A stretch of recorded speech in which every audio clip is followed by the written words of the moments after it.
25 ноември 2025 година, вторник, почитувани гледачи, добре дојдовте во централниот дневник на КТВ телевизија. А во него детали за сите актуелни теми со кои го одбележавме и денешниот ден. Следете не. Завршен е муралот на Домот на културата Иван Мазов Климе во Кавадарци. Во муралот се представени сите дејности кои ги негува Домот на културата: фолклор, театар, концерти, па дури и првата кинопроекција. Завршен е новиот мурал на фасадата на Домот на културата Иван Мазов Климе во Кавадарци. Реализиран по добиениот проект, поддржан од Министерството за култура на Република Македонија. Со овој мурал се збогатува визуелниот изглед на јавниот простор и се унапредува естетиката на урбаното опкружување, додека истовремено се поттикнува соработката меѓу уметниците, институциите и заедницата. Во муралот се представени сите дејности што ги негува Домот на културата: фолклор, театар, концерти, па дури и првата кинопроекција. Ликовната уметност е вградена во самиот мурал, изведен во стил кој делумно се потпира на кубизмот како уметнички правец.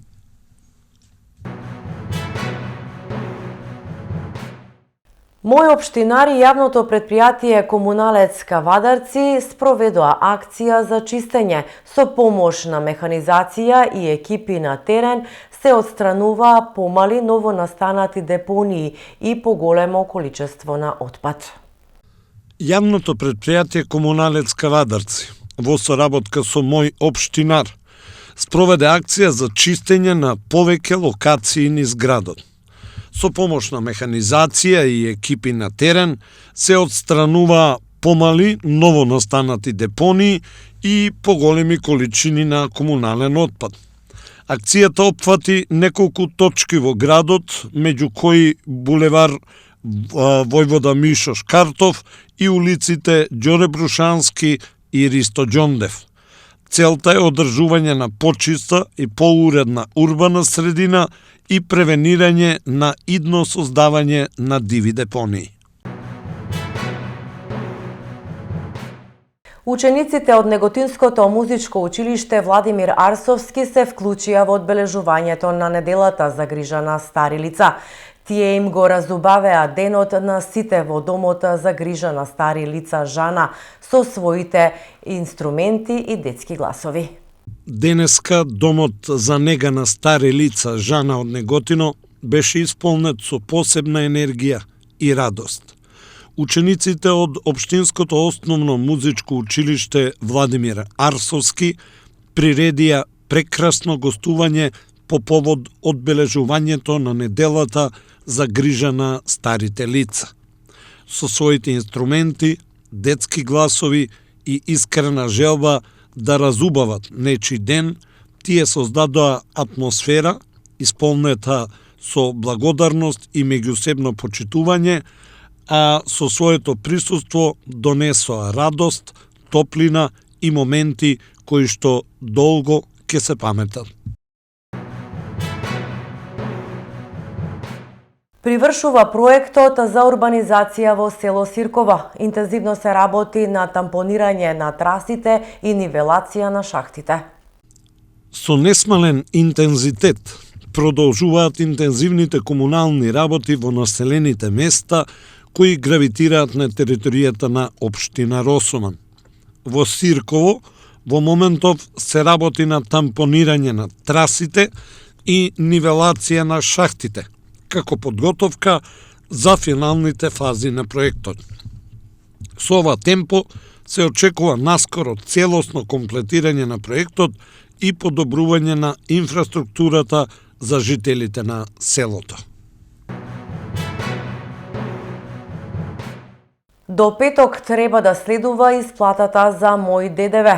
За третиот квартал, законскиот рок до кога треба да се изврши исплатата за периодот јули-септември е 30 ноември годинава.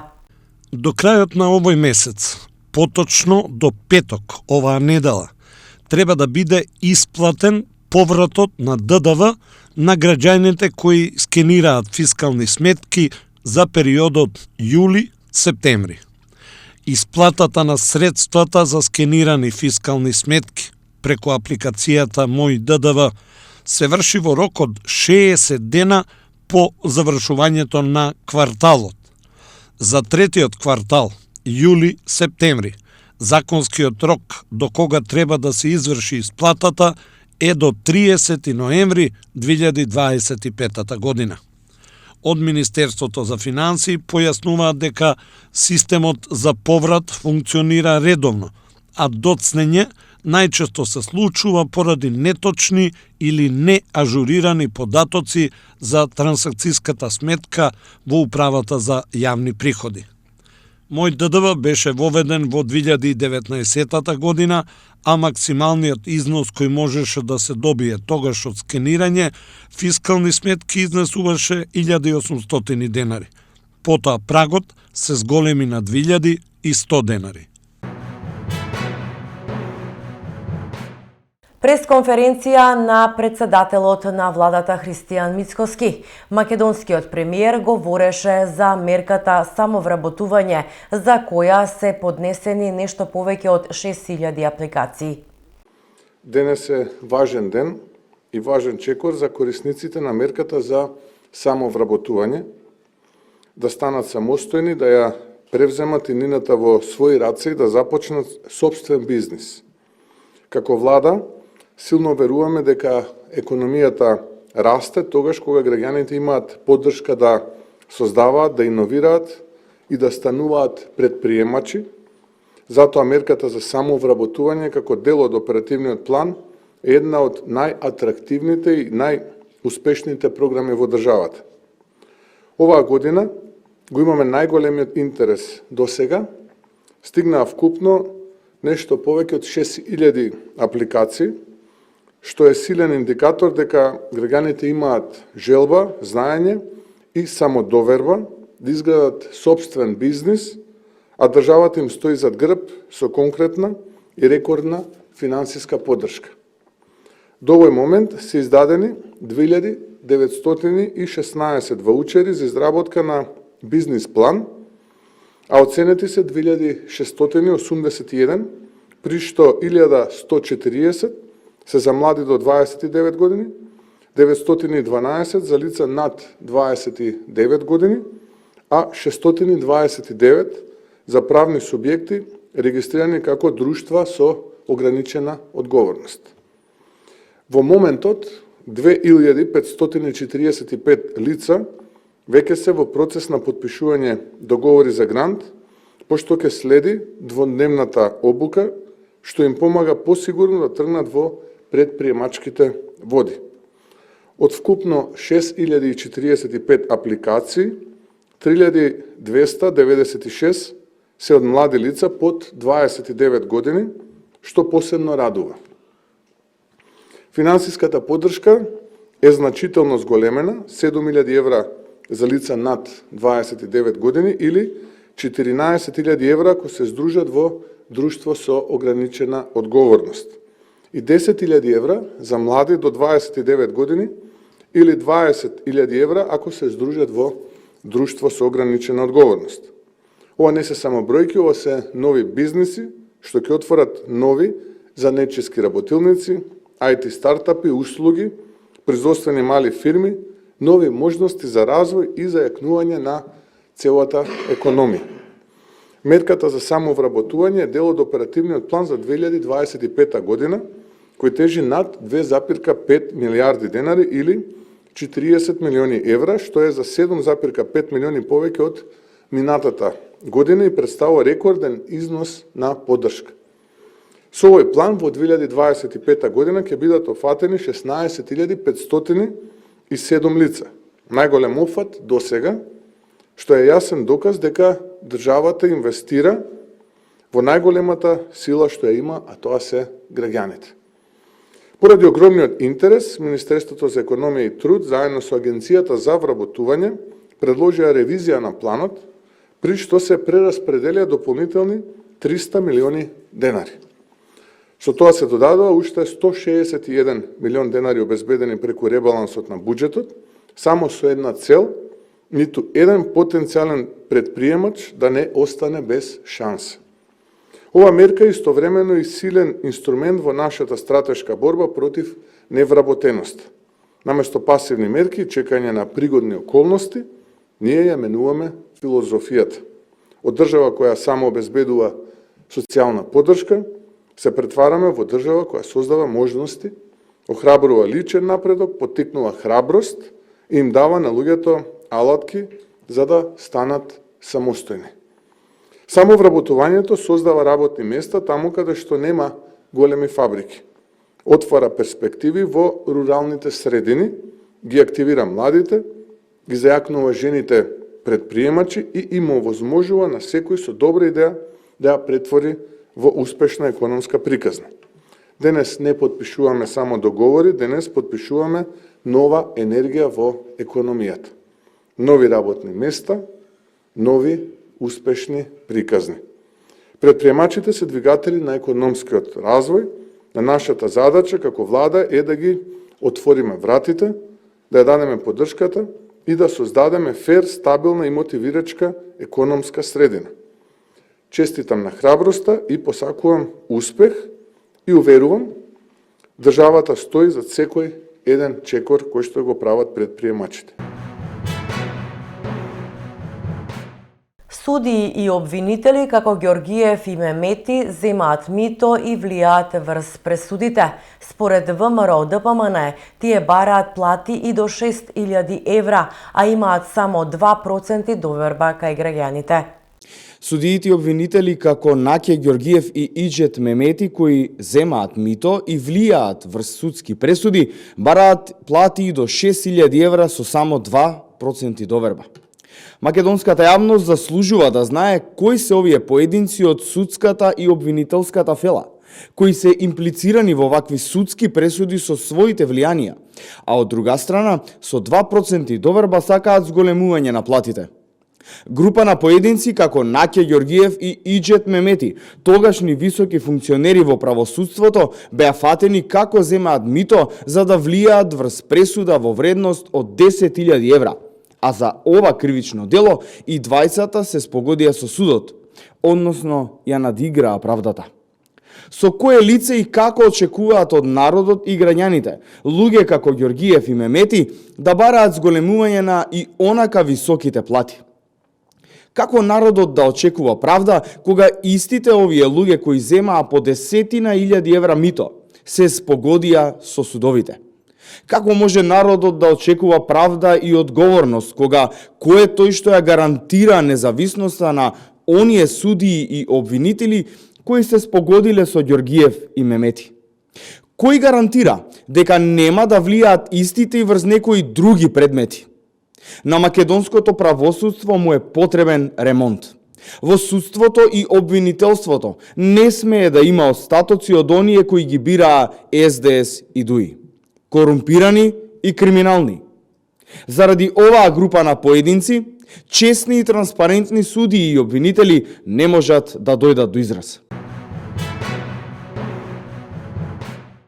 СДСМ бара фиксен датум за исплата на породилните надоместоци. Според нив, владата на Мицкоски ги остави мајките и бебињата без пари, бидејќи породилното доцни и до 30 дена.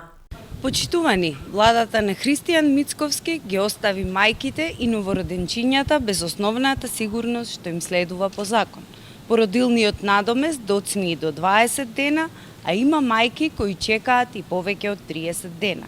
И замислете, фондот ова го признава и вика дека тоа било во ред. Понижувачки и нечовечки е да се дозволи мајките да се јавуваат и да молат за исплати и да немаат за основните продукти за своите деца. Нема ништо нормално во тоа семејствата што живеат само од породилното да останат без денар затоа што ДПМН не си ја врши работата. Вистината е дека никогаш во минатото не се случило вакво доцнење. Ниту во време на светската економска криза, ниту кога имаше хакерски напади на фондот. Ова не се случило во ниту една друга влада. Ова е директен резултат на неспособност и на расипнички приоритети на Мицковски и неговиот другар Клековски. Со ваква неспособност и нечовечност досега граѓаните се немаат соочени. Денес го прашуваме Мицковски, зошто нема пари за мајките и бебињата, а има за луксузни автомобили, скап мебел и тендери кај блиски фирми. Секој ден слушаме за нов скандал, нова злоупотреба и нов непотизам. СДСМ бара фондот веднаш да ги исплати сите заостанати породилни надоместоци без одложување. Бараме фиксен датум на исплата секој месец, како што со право бараат мајките. Бараме владата јавно да ја објави состојбата со фондот и да каже каде завршиле парите што треба да бидат исплатени на секоја мајка во оваа држава.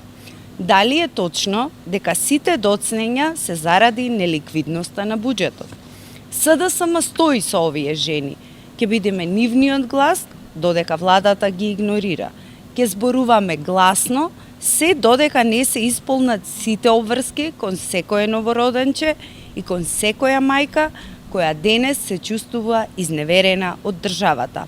Време е оваа неспособна влада да престане да бега од одговорност. Продолжуваме со спорт. Познати се организаторите на Европските младински кошаркарски првенства за 2026 година. Македонија следната година ќе има 3 селекции во машка и 1 во женска конкуренција, и тоа сите во Б дивизија. На седницата на бордот на ФИБА Европа кој се одржа во Букурешт, Романија, беа потврдени номинациите за домакини на наредните кошаркарски шампионати за млади категории. Македонската машка репрезентација под 18 години ќе биде дел од Европското првенство од Б дивизијата, која од 24 јули до 2 август ќе се игра во Хрватска, поточно во Риека и во Опатија. Додека нашиот младински национален тим ќе патува за Словачка, конкретно во Братислава, каде што во периодот од 10 до 19 јули следната година ќе се игра Европското првенство Б дивизија за кошаркари под 20 години. Нашата машка кадетска репрезентација ќе биде дел од Б дивизијата на шампионатот кој ќе се игра во периодот од 6 до 15 август следната година, а местото дополнително ќе биде потврдено. Наредната 2026 година, женскиот младински репрезентативен сегмент ќе го представува нашата женска селекција под 18 години. А бордот на ФИБА Европа одлучи како домакин на шампионатот од Б дивизијата да биде Романија, чија федерација во наредниот период треба да одлучи дали првенството ќе се игра во Плоешти или во Тулчеа во периодот од 31 јули до 9 август следната година.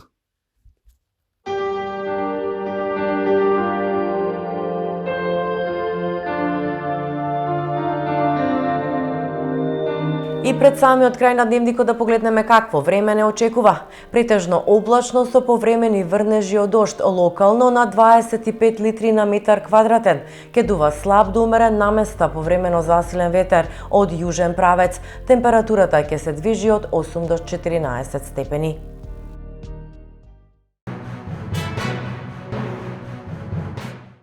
Почитувани гледачи, ова беа темите и настаните со кои го заокруживме и денешниот ден. Веќе за утрешниот следете не повторно во 20 и 22 и 30 часот.